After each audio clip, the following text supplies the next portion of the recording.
fator crítico de sucesso, aí, acho, que principalmente pelo lado da instituição, foi a coordenação, né? Acho que ter essa visão aí por todos os, né, board de diretores, que isso é uma prioridade na empresa, né, que precisa ser entregue, porque isso demanda de muitas áreas.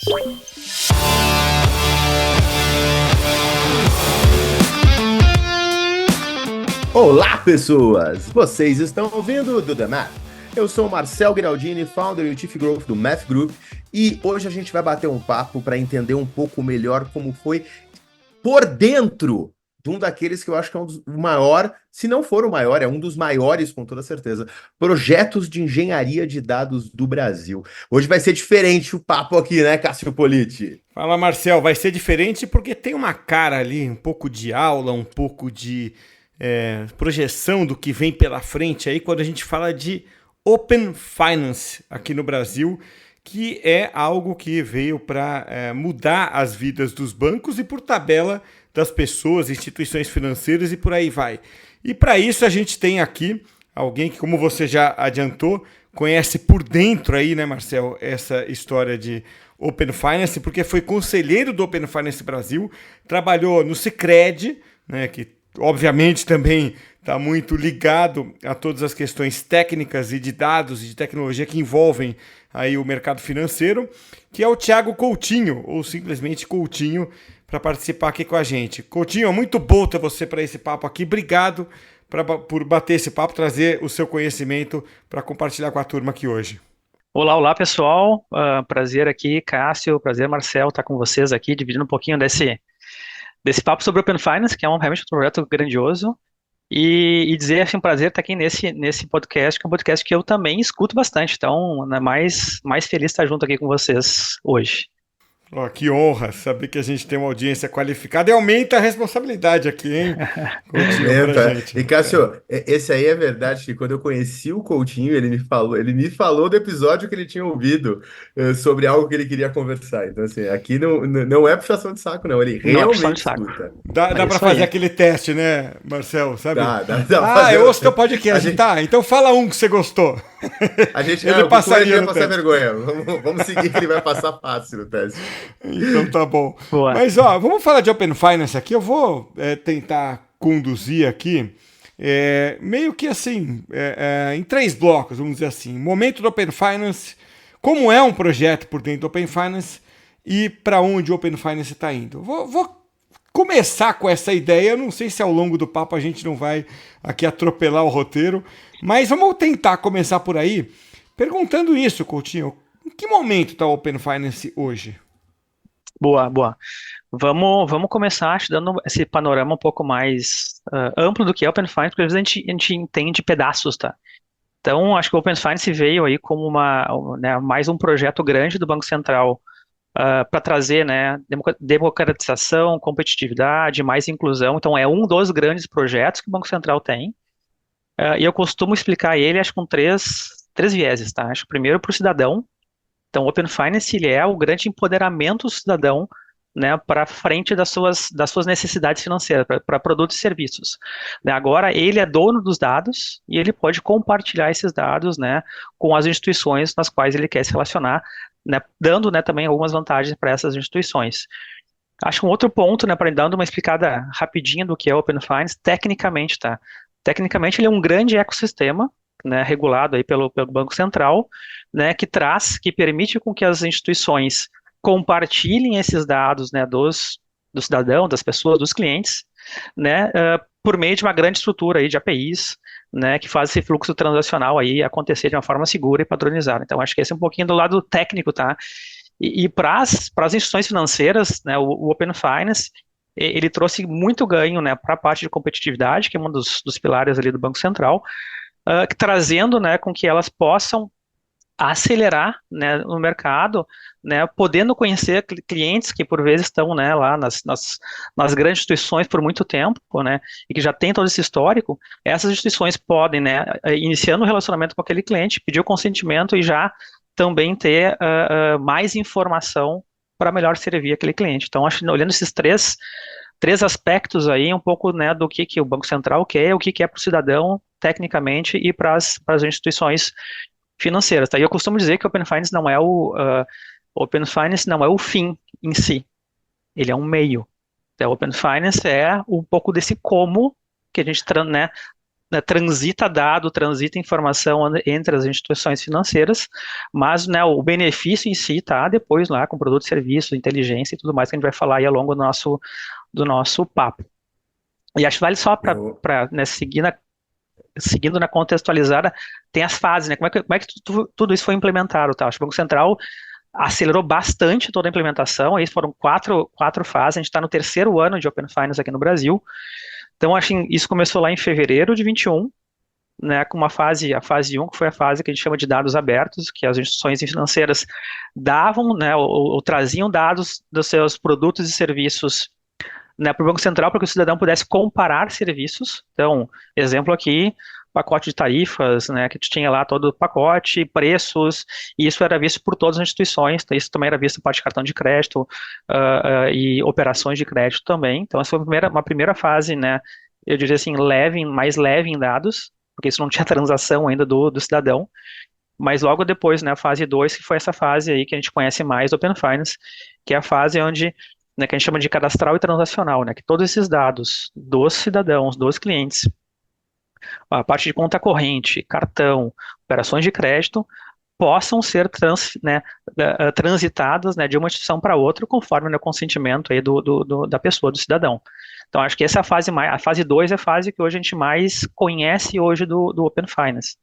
Acho trazendo só uma pitadinha aqui também de dado aqui, que é bom para o nosso podcast aqui, que uh, essa assimetria de informação que existe, né, dessa fase 2 faz com que, né, tendo mais informação distribuída entre as instituições, a gente poderia injetar no mercado financeiro aí mais de 700 bilhões em crédito, só tendo mais informação. Então, assim, a concentração de informação hoje, né, não beneficia hoje, né, o nosso cidadão. E essa é a fase 2, que é a fase que a gente mais conhece do Open Finance. Tem uma terceira, tá, que é uma fase que eu diria que está tímida ainda, tá, que é uma fase que chama de iniciação de pagamentos.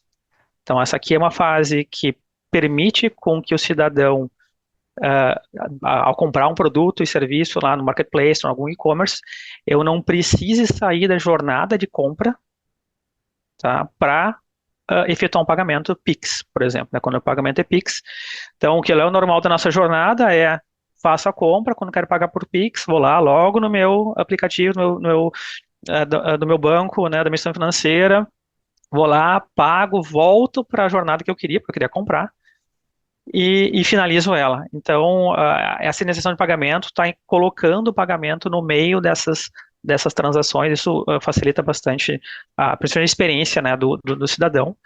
E por último aqui, a quarta fase, que é a fase que a gente está agora, tá fechando a contextualizada, que é a fase de outros produtos, e até por isso que a gente chama, né, não mais de Open Banking, como começou o Open Finance, porque a gente saiu só do Banking e foi para outros produtos. Então, ainda em 2023 entrou um produto super importante também, que é investimentos. E aí, 24 vem outros produtos aí, como câmbio, aceitação, na aceitação de adquirência, seguros e previdência, fechando aí né, a quarta fase, que é o escopo que hoje o Banco Central tem disponibilizado.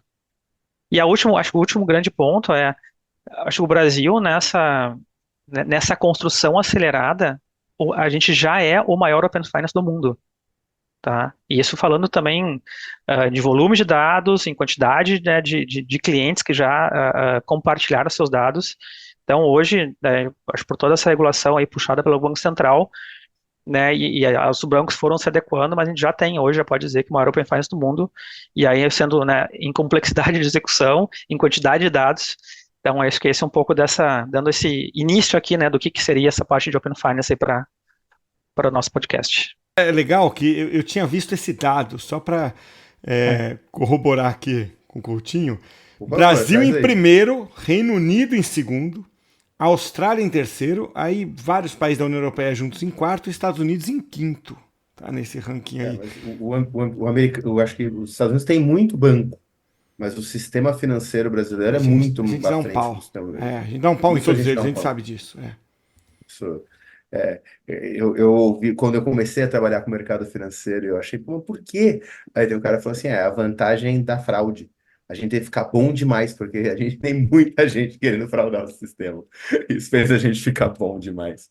Mas, Coutinho, eu queria trazer uma alegoria aqui, que eu juro que entre o nosso conversa de pauta e agora na gravação, eu fui atrás do dono da alegoria, mas eu só achei o que eu anotei e eu não anotei o nome, então eu vou pedir desculpa antecipadamente. O crédito é para algum palestrante da Febrabatec 2023. E aí, se você estiver me ouvindo, fala que Hum, depois eu faço uma errata, eu juro mesmo. No próprio episódio, eu volto no episódio, a gente grava uma erratinha aqui. Mas assim, foi um ponto na Febrabatec que eu gostei bastante, que para pegar carona naquela tua frase, que o Open Finance não é o fim, ele não é um fim nele mesmo. Né? Eu falo, cara, o Open Finance está muito mais para estrada, e o que a gente está fazendo é que a gente estava numa estrada, tipo aquelas estradas da Califórnia, desculpa, da Flórida, que você tem os condomínios do lado, é uma estrada com um muro dos dois lados. Então, é uma estrada que vai ver, só que você tem que entrar num condomínio, tem uma cancela, tem não sei o quê. Então, a estrada até podia ser rápida, mas você não vê nada, você não sabe o que está acontecendo. Pô, a gente está fazendo o seguinte: a gente está aumentando a quantidade de vias nessa estrada e quebrando os muros. Então, as instituições vão poder enxergar e você vai deixar ver. Se você quiser abrir a tua janela para alguém ver, tu vai abrir a tua janela para aquela pessoa ver e deu. Então, eu achei isso bastante interessante, porque é uma visão que, ó, estamos começando e o que a gente está fazendo é tirando atrito de uma cadeia de valor. A gente está fazendo com que a informação flua e, junto com a fluidez de informação, novos negócios vão ser criados. E aí a gente pode vir a gente, sei lá, dá para pegar carona com. Agora tá na moda falar de 2007, né? Não dá pra gente voltar lá para 2007 e falar: 2007 nasce o Uber, o Netflix faz o primeiro streaming dele, a Amazon transforma o AWS em algo comercial. Quer dizer, porque muita gente começou a ver que, olha, vai ser a descentralização dos data centers né? E aí as pessoas estão mais interessadas no serviço do que na tecnologia propriamente dita, e isso mudou o jogo. Quando eu olho para o Open Finance, a minha percepção é um pouco a mesma. A gente tá, né? Vamos lá, eu duvido hoje que você chegar no Banco Central e falar: você tem em papel moeda todo o dinheiro do mundo, todo o dinheiro do Brasil? Duvido. Se tivesse, não estavam fazendo Drex. Né? Não, não deve ter, o dinheiro já é dado. Então a gente já está trabalhando com fluxo de dados para um lado para o outro, do quanto tem cada um em custódia, como funciona. Ao a gente tirar o atrito para a pessoa pegar a informação dela e levar de um lado para o outro, de você poder, como disse até o Roberto Campos Neto, né? Você poder não ter mais o aplicativo do Itaú e do Bradesco e do Santander, você ter o aplicativo que você quiser, a partir desse aplicativo, você acessar os serviços que você tem como correntista, é uma mudança de paradigma absurda. Eu fico imaginando se o pessoal do Guia Bolso não está olhando e falando assim: putz, eu lancei o aplicativo no momento errado. Imagina o que hoje eles podiam estar fazendo, né? Então, eu vejo uma real revolução. Antes da gente entrar na parte técnica, eu queria te perguntar como quem viveu lá dentro, como hum. quem estava no projeto, dentro do grupo de trabalho lá no Bacen. Vocês, quando estavam fazendo o projeto, desenhando o projeto, vocês tinham noção que vocês estavam fazendo uma revolução do sistema? Ou ainda era um projeto mais técnico e a gente vai ver onde dá? Como é que era o mindset do time dentro de um projeto desse? Boa pergunta, Marcel. Então, acho que da parte que eu participei, assim, assim, o que que eu vi, assim, já existia essa visão da revolução, né, que isso seria, sim, divisor de água no sistema financeiro. Então, como o Brasil entrou, né, acho que depois, posteriormente, alguns outros países, principalmente ali os países da Europa, né, acho puxado muito ali pela Inglaterra, já se via, né, o poder transformador que isso existia dentro né, do sistema financeiro. Então, ah, não foi por acaso toda essa aceleração que o Banco Central fez para a implementação, né, e para que a gente chegasse já, né, acho que em menos de 3 anos o Brasil já era, né, o maior Open Finance aí do mundo, vendo que isso tinha esse poder todo, que ainda não está explorado, tá? Esse poder ainda não foi explorado. Esse poder foi construído, né? A estrada foi construída, né? A transformação, a revolução é o que vem pela frente. Mas sim, já esse mindset, sem dúvida, já era o que estava na cabeça, realmente nessa visão aí grande do nosso Banco Central. E me conta uma coisa: quando vocês estavam no momento do projeto, então já estava essa visão de revolução e tudo mais. Eu vou te perguntar sobre os ritos, que é um projeto muito grande, é muita gente. Eu nunca vi ninguém falar menos de um grupo, assim. Não, tinha tipo 4 dezenas de pessoas. Era tudo, as pessoas eram medidas em dezenas dentro dos projetos, né? Em alguns lugares centenas. Então, eu vou perguntar sobre os meandros, mas especificamente sobre o impacto que isso ia trazer no sistema financeiro do Brasil como um todo e o quanto isso ia trazer de impacto social, né? Porque você vai mexer o seu financeiro nas pessoas. Vocês tinham algum rito, alguma coisa para discutir especificamente sobre os impactos futuros? Ou isso era visto de acordo com as entregas, ou entrava lá dentro? Como é? Os impactos futuros, sabendo que eram grandes, eles mereciam um rito próprio ou não? Sem dúvida, sim, principalmente na parte de adesão, né? Acho que existe ainda, né, não uma total adesão, a gente está em torno de 10% da população brasileira, né, que aderiu hoje ao Open Finance. Então tem uma curva ainda, né, para adesão.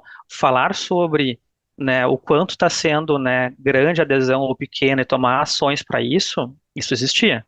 Tanto que, né, uma das decisões, né, inicialmente toda a parte do compartilhamento, consentimento era por um prazo definido, né, estava se vendo, né, que o próprio consentimento muitas vezes acabava, a pessoa não renovava, então existiu também, né, por parte do grupo de colocar, né, um consentimento agora que não tem, tu faz o consentimento, tu pode depois desligar ele, né, ou desfazer ele, então muito nesse olhar de trazer a adesão, né, a maior possível. Então assim era um olhar, né, e acho que é grande, não só o olhar técnico, mas esse olhar do impacto que está trazendo, né, para a população, era uma das frentes, sim, que se olhava dentro, né, se falava ali dentro do próprio conselho. Me fala uma coisa, foi um projeto, de novo, agora grande, milhões de pessoas, não milhões, não digo, mas milhares de pessoas aí trabalhando, se a gente juntar o comitê, por lado do Bacen, por lado dos outros bancos, assim, tenho dó de quem trabalhou com a gestão de integração de tudo isso, mas sobre o ponto de vista, porque assim, tem muita gente que nos acompanha que executa projetos de dados, né? Ou pelo ponto de vista técnico, ou pelo ponto de vista de marketing. Diria até mais gente pelo ponto de vista de marketing. O que que um projeto tão grandioso traz de diferente no seu dia a dia, como execução mesmo? O Hum, que era de. Você já participou de muito projeto de dados, né? Imagino que esse tenha sido maior, mas eu sei que você participou de sem muito. dúvida. O que são as peculiaridades que dá para a gente olhar e pegar como aprendizado para trazer para o dia a dia de cada um?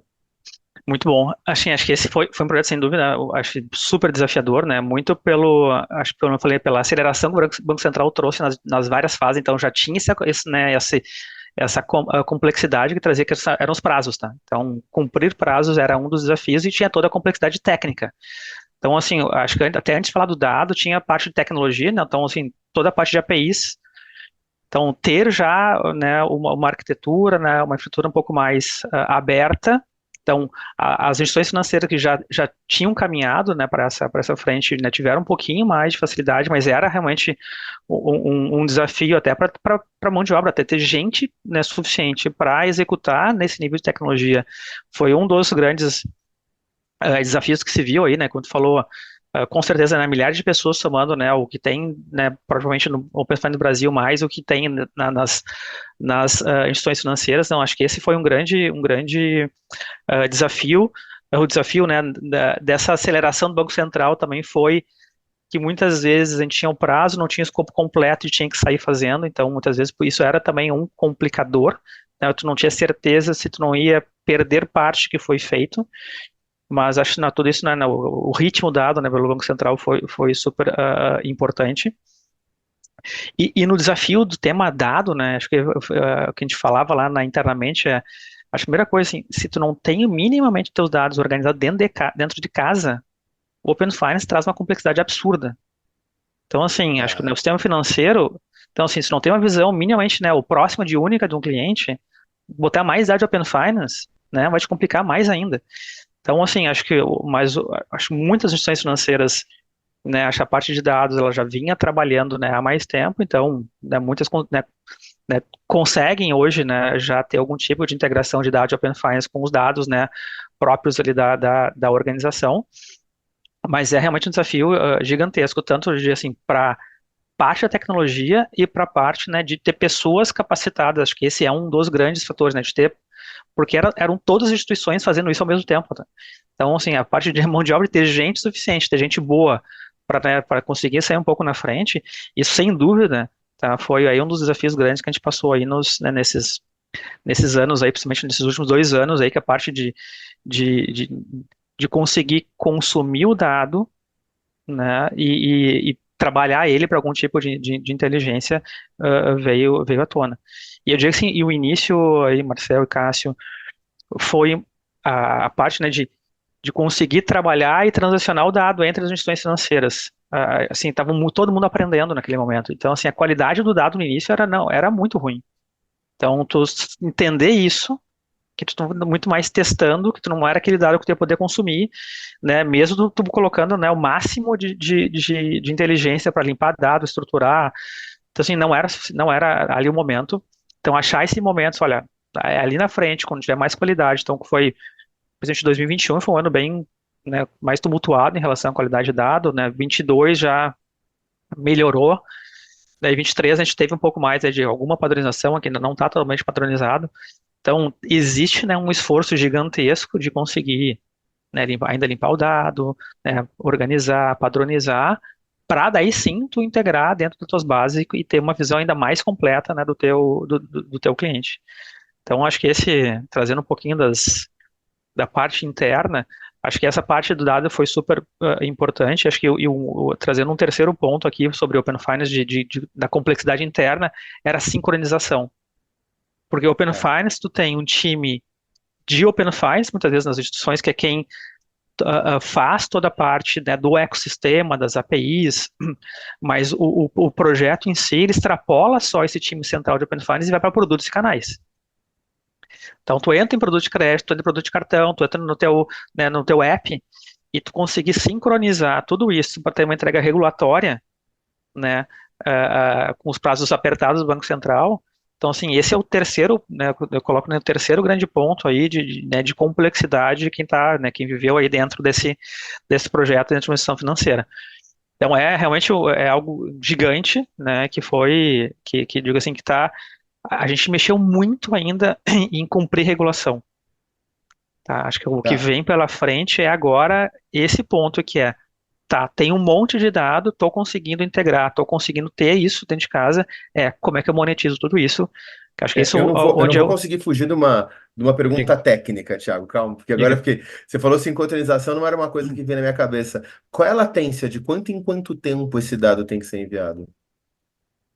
Acho que depende das chamadas das instituições, tá? Então, tem diversas chamadas ao dia, tu pode ter. Então, de dados de um cliente. Então, isso Uau. depende de como a instituição financeira parametriza para ter essas informações. Mas, então, só para a gente ter uma ideia, assim, de volume geral, assim, né? A gente está falando aí de chamadas de API de 1,6 bilhões de chamadas API por semana no Open Finance, né? Olhando no sistema de Open Finance, então, dividindo nas instituições, aí, é um volume gigantesco, né, de chamada de dado que existe dentro dessa, né, da troca aí das instituições.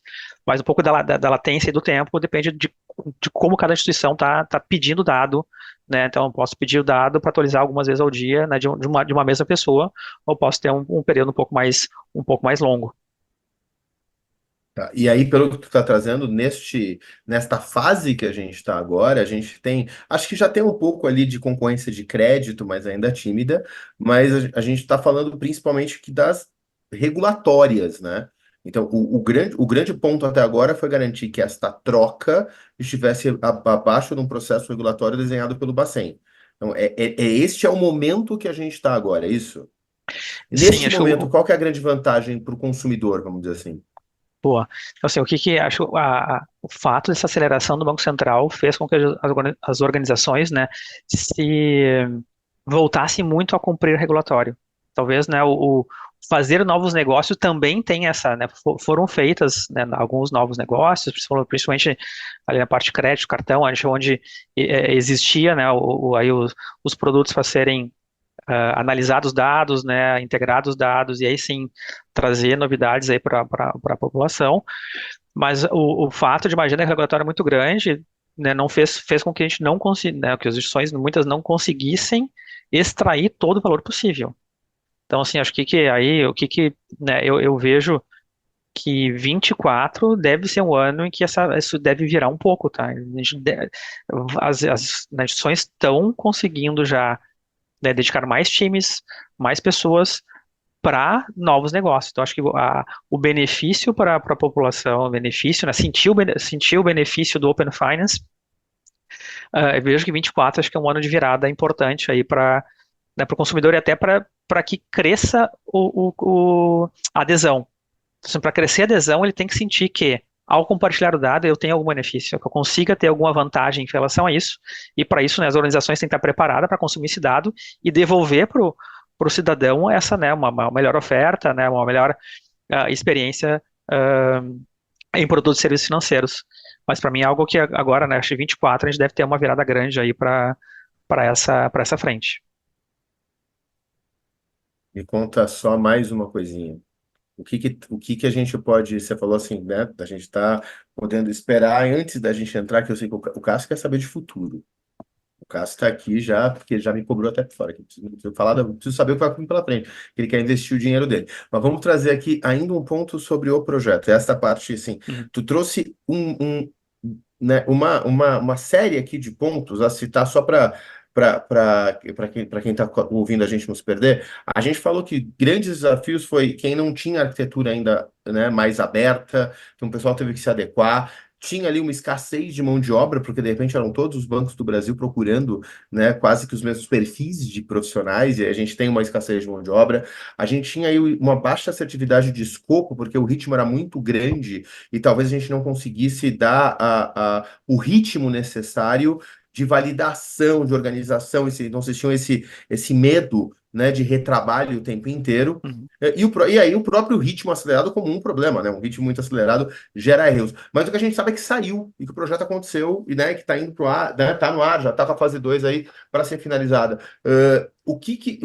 Olhando agora em retrospectiva de tudo que tu participou, e aí tu pode escolher se é pelo lado do Bacen ou se pelo lado da instituição. O que você acha que foi o fator crítico de sucesso para um projeto tão grande, com desafios assim tão não convencionais, vamos dizer assim? Porque ritmo, todo mundo quer ser atrasado, mas segurança da informação, muitas dessas horas ajuda um pouco, né? Dentro de casa, tipo, não, calma, tem que validar, tem que... E aí, com o Bacen falando lei, vocês tiveram que correr. Então, o que foi o maior problema e o que é o fator crítico de sucesso que vocês têm conseguido superar e entregar? Na tua visão, claro. Sim. Para mim, assim, acho que o fator crítico de sucesso, aí, acho, principalmente pelo lado da instituição, foi a coordenação, né? Acho que ter essa visão aí por todos os, né, board de diretores, que isso é uma prioridade na empresa, né, que precisa ser entregue, porque isso demanda de muitas áreas. Não é um projeto que uma área toca, é um projeto que muitas áreas tocam, né? Como você falou, tem desde a parte, né, jurídica, né, até a parte lá de infraestrutura, de dados, de produtos. Então, como coordenar tudo isso, que todo mundo entenda que isso não é uma prioridade, que isso é uma revolução que está por vir, né? Que é um investimento que a gente está fazendo agora, que talvez, né, o retorno não venha imediato, que vem logo ali na frente. Acho que esse entendimento da organização, para mim, foi o que foi realmente o mais importante para que, né, a gente tivesse, né, que a instituição conseguiu cumprir os prazos regulatórios e está, né, super preparada e já com várias iniciativas já, cases de geração de valor. Então, isso para mim é o que mais eu trago, né, como um fator de sucesso. E pelo lado da regulação é o Banco Central, né? Acho que ali todo o ritmo foi dado e tinham, né, várias conversas, né, para que isso fosse implementado o mais rápido possível, e sabendo, né, o valor que isso vem pela frente. Então, acho que pelos dois lados, nessa coordenação e mostrar essa relevância, foi fator crítico de sucesso. Não adiantava alguém ficar para trás, né? A gente não entregar. Então, isso Então, foi o que aquela mais. máxima de que você precisa do comprometimento do board para fazer as movimentos se Perfeito. manteve nesse caso, né? Esse caso, o comprometimento Se era do Banco manteve. Central, o grande regulador, e aí ele vai, vamos fazer, né? Tipo, né, Cássio, as coisas não mudam, só muda o lugar que elas estão, né? É, isso aí. E o Marcel já deu spoiler aí. Queria fazer um pequeno exercício de futurologia. Claro que a gente não está aqui te colocando, Coutinho, numa condição de cravar o que vai acontecer no futuro, né? Porque são muitas variáveis. Aí o próprio quadro que você já descreveu e ensinou aí dessas 4 fases de implantação, já indicam que houve mudança, né? Você falava, como você trouxe aí, em Open Banking, né? E Open Finance como, né, um guarda-chuva um pouco maior, Open Banking dentro dele, no fim virou tudo Open Finance. Mas e para frente, hein, Coutinho? O que a gente deve imaginar? Para onde você acha que está caminhando, né? E o que vai acontecer na sua percepção hoje, gravando aqui, iniciozinho de abril, né, de 2024, só para não te colocar numa fria que o cara ouve daqui a um ano e fala aí, ó, não sabe nada, errou tudo. É a Não tem nada, previsão tá tudo hoje. errado. Então é a Não, previsão então, hoje com os dados que o Coutinho tem hoje, 2 de então abril de vamos, 2024. boa, vamos pela Vamos só parte falar. segura. A gente devia ter Diga. mudado, Cássio. A gente podia ter falado que hoje é 1º de abril, isso daí ele errou lá na frente e fala, não, era dia da mentira. Boa. Mas eu vou pela parte segura, então, primeiro, tá? Que é sobre, acho que só resgatando o que eu falei sobre regulação, tá? Então, o que vem pela frente agora são outros produtos. Então, a gente foi muito pelos produtos mais usuais, né, da população em serviços financeiros. Agora a gente vai complementar esse portfólio de produtos aí, quando eu falei, né, com investimentos, foi finalzinho de 2023, mas está entrando agora em 24, toda a parte, né, de câmbio, aceitação, seguros, previdência. Então, isso vem pela frente, vem trazer um pouco mais da vida financeira completa, né, de serviços financeiros, né, de um cidadão. Acho que curto prazo, né, acho que né, vem essa onda de monetização, né, depois de um investimento grande, e aí estão em dados da Febraban, tá, nesses 3 anos tem mais de 2 bilhões de reais investido pelas grandes instituições financeiras, né, só em Open Finance. Então, chegou a hora de como é que eu monetizo, como é que eu rentabilizo, como é que eu chego, né, num retorno de investimento sobre tudo que foi feito, né, e trazendo benefício para a instituição e trazendo benefício aí também para o próprio cidadão. Então, acho que essa é uma onda que eu acho que enxergo ainda curto prazo. Mas, sim, o que a gente discutia na empresa como que vinha mais pela frente, tá? Então, assim, acho que mais pela frente é muito, até aquelas falas mais, que gerou até burburinho do que o Campos Neto falou sobre a parte de super apps, que, na verdade, super apps, assim, cada instituição vai ter o seu, tá? Então, que no momento que tu compartilha teus dados com outras instituições, tá? Que essa parte toda da agregação dos dados, o Super App, assim, vem para consolidar a tua vida financeira. Aquilo que era, né, uma relação direta, né, era tu, né, com a tua instituição financeira A, né, tu com a tua com a B, com a C, numa eu tinha alguns produtos, no outro eu tinha um saldinho lá de alguma coisa, no outro eu tinha investimentos, era sempre uma relação, né, de uma instituição financeira para aquele indivíduo. O que vem agora, que o app das instituições financeiras é o indivíduo com sua vida financeira. Acho que isso vem para frente. E a competição delas vai ser qual app que eu vou entrar para ver minha vida financeira. Eu não preciso, de repente, mais entrar para consultas, eu não vou precisar mais entrar em vários apps. Eu vou ter tudo num só. Que acho que essa é um pouco dessa visão do Super App. Então, assim, acho que essa nova concorrência vai ser por quem vai deter essa melhor experiência digital para capturar informação, né? Falando aqui, assim, ter tráfego, né? Entrar no meu app, isso é informação que talvez alguns outros possam se perder, né? Podem perder ali na frente. Eu digo que com essa nova era de serviços financeiros aí que, tendo toda essa agregação, tendo um compartilhamento feito, permite tudo isso. Então, assim, acho que isso que vem pela frente, né, no, no, no âmbito de Open Finance, é facilitar demais essa vida financeira, facilitar demais a comparação, né, de produtos e trazer, né, toda a vida financeira, né, para um aplicativo único. E vai ganhar, acho que quem tiver essa melhor experiência, quem der a melhor experiência.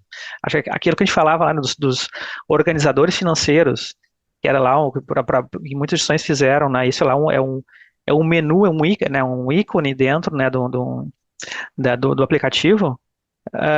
O agregador passa a ser o app em si, entendeu? Eu não vou ter mais, não é mais uma seção, e sim vai ser a vida financeira inteira, né, dentro de um app único. Então, acho que esse para mim é o que a gente mais falava lá, né, o que a gente mais comentava, assim, qual é o futuro e para onde a gente tem que migrar, onde é que a gente tem que reforçar, né, então, toda essa parte, né, de experiência digital, de como trazer essa vida financeira para um lugar só, é o que vem é o que a gente mais comentava, é o que a gente, é o que vem pela frente também na minha visão. Cássio, posso dar meus 20 centavos na resposta aqui? Porque eu não estava no projeto, mas a gente acompanha a tecnologia há um tempo e eu sempre fico olhando assim uma coisa importante, que é olhar para os mercados que estão crescendo em outros lugares. A gente fala de super app, a gente tem que olhar para a China. Sim, a China inventou o conceito, né? Os americanos querem pequenos apps apartados, a China quer o super app. E aí, quando eu vi a visão do Open Finance a primeira vez, a primeira coisa que eu fiz foi olhar o ecossistema do WeChat. O ecossistema do WeChat, ele já é tão maior do que o que a gente tem nos bancos hoje, como serviço, que é absurdo. Eu estou falando só se eu comparando só e tão somente a parte que tem a ver com a wallet. Então, dentro do Uhum. WeChat tem uma wallet, essa wallet está conectada com os chats, está conectada com a parte de shopping, está conectada com as compras internas na própria internet, e ali dentro você está conectado com. Não é bem um Open Finance, mas está conectado com outras instituições que podem trabalhar com você. Não é um modelo apenas de cartão de crédito, muito pelo contrário, né? Inclusive, se você vai com o seu cartão de crédito para a China hoje, você tem problemas. E aí, quem está nos ouvindo aqui, vou fazer o jabá do meu sócio. Marcelo Pimenta Inovador, dá uma olhada no Instagram dele, ele está começando agora em abril uma missão na China em que eles vão lá para, como disse o Marcelo, se dar mal. Eles estão indo sem. Não é tudo preparadinho e tudo arrumado. Estão indo viver mesmo um tempo na China e vendo como essas coisas acontecem. Mas por que que eu trouxe essa alegoria do chat para gente conversar aqui, ou para falar dos meus 20 centavos? É que quando o Coutinho está trazendo essa visão do super app, a pergunta que sempre me fica na cabeça, vai ser feito por um grande banco, esse super app? Porque a transformação digital já existia. E não foi o grande banco que transformou a forma de atendimento, foram as fintechs. E aí, quem respondeu mais rápido foram os bancos cooperativos, que eram mais ágeis. Depois vieram os bancões, Aí, mas poxa, o Itaú é super rápido. Depois eles foram super rápidos, mas eles demoraram para conseguir se organizar e pegar essa tendência, o que é normal de qualquer grande instituição, não estamos falando mal. É normal. Então, talvez ainda exista aqui players que a gente não sabe que existe. Então, a gente está falando assim, não, vamos ter aqui o aplicativo de um banco. Será?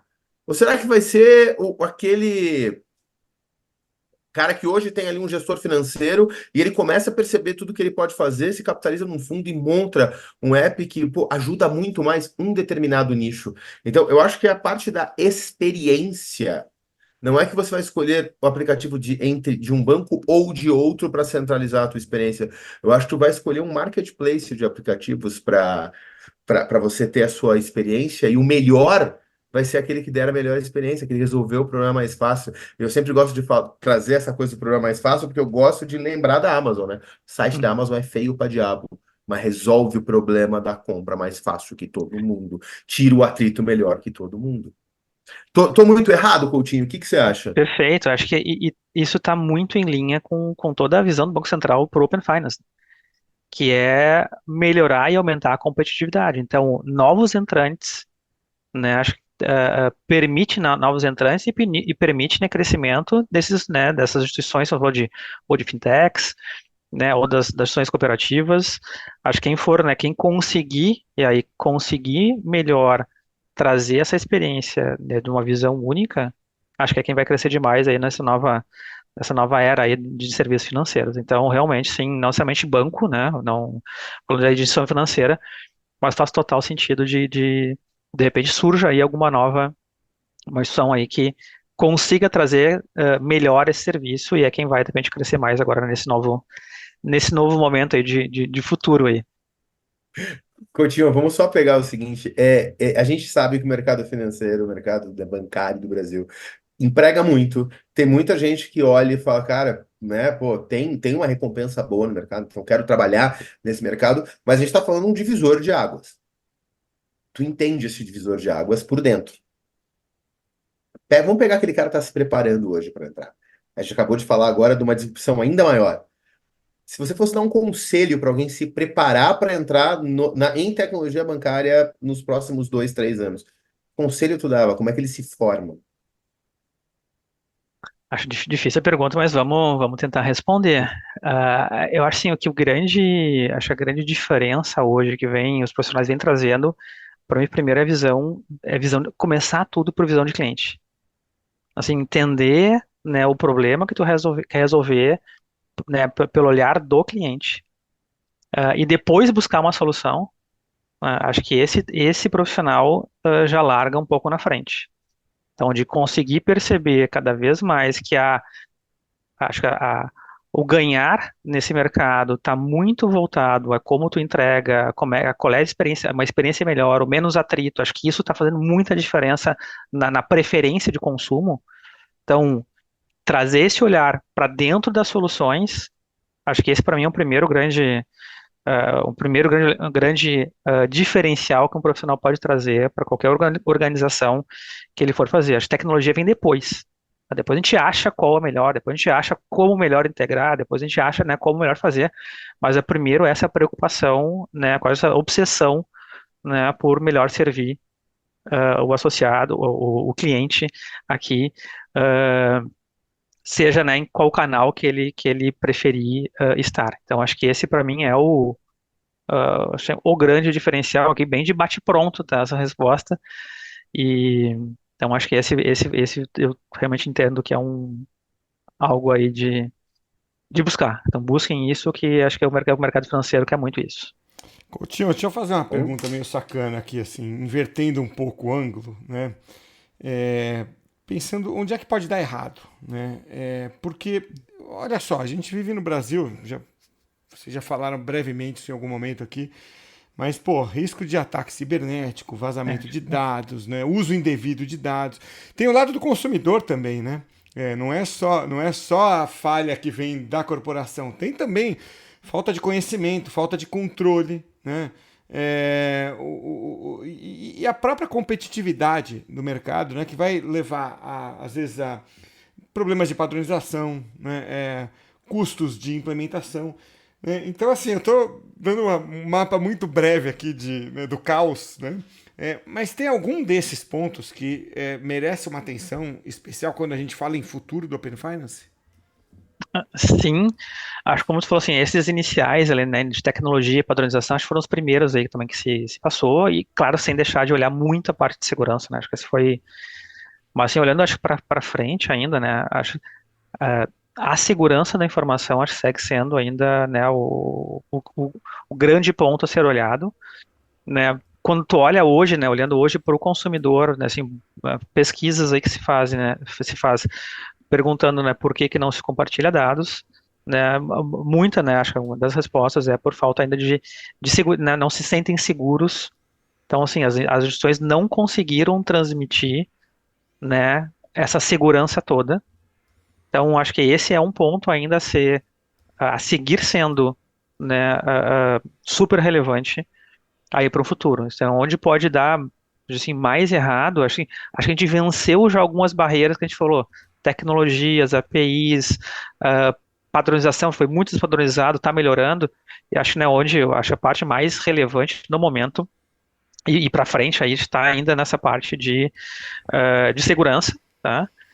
Ah, e claro que a gente tem aí sempre novas regulações vindo, novos produtos, e ali também pode entreter, né?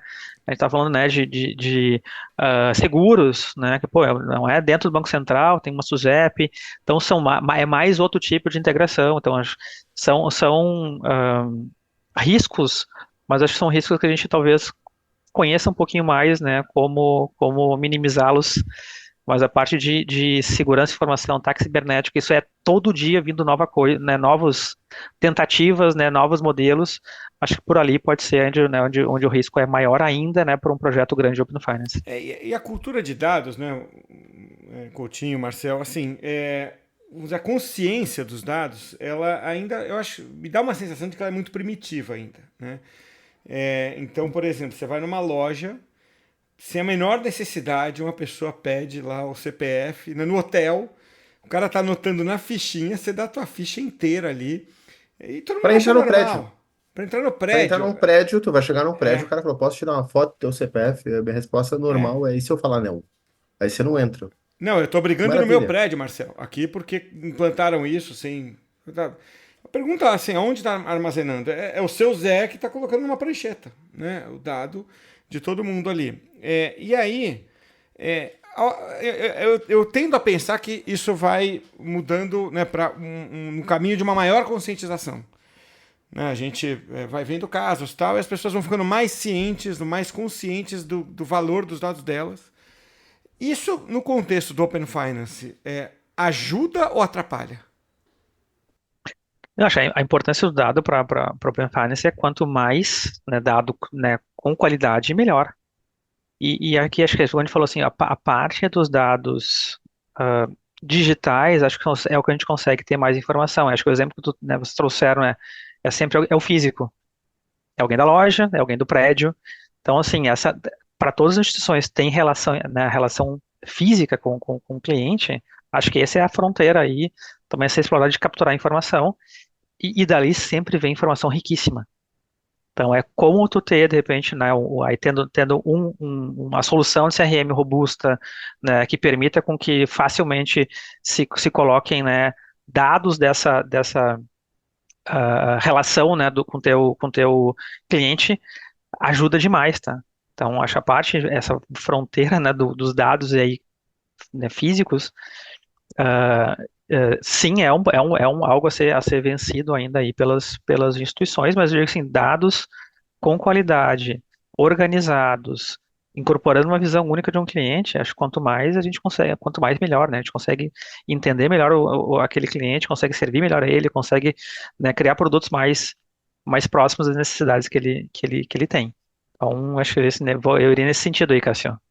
Eu concordo com o Coutinho nisso, acho que tem, mas só queria ressaltar aqui, quem chegou até aqui, ouviu uma frase que ele falou algumas vezes, qualidade.